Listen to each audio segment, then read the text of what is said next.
Hello everyone, welcome back to my channel. मु तितनी आपण मानक एक नुआ वीडियो स्वागत करछि। आज हम देखिबा गोलाप गछ। गोलाप गछ खरा दिने बहुत सारा नष्ट हो जाउछि। आरो फूल फुटुनी,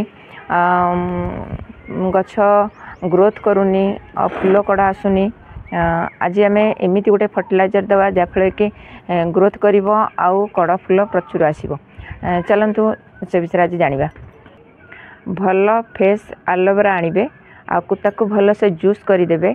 पूरा पानी देवेनि, काठ काठ जूस करदे। 8-10 दिन थरे दौरान से पेस्ट को रखीदे।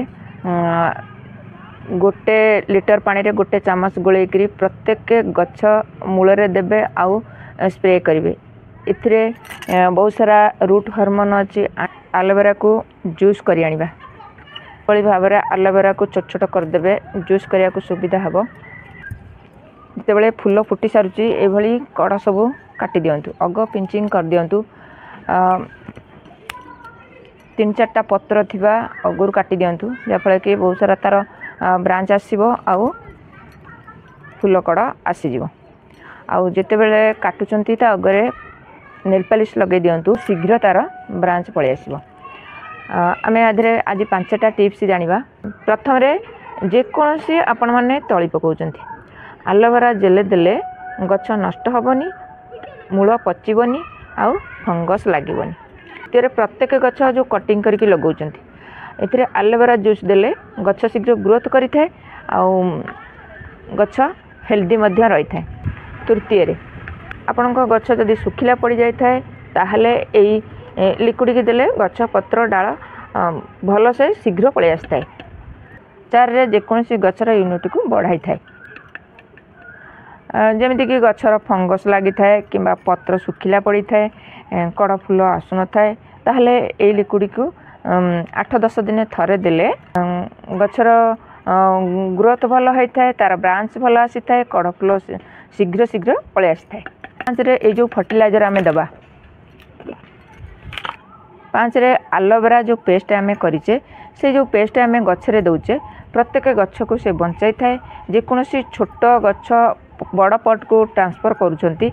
अधिकांश गछ देखिबो मरी जाई थाए, झाउली पड़ी थाए। गोटे चामच रे गोटे लिटर पानी रे गोले से गछरे देले 4-5 दिन भितर गछटा संपूर्ण ठीक होता है आउ झाउली पड़ी न थाए।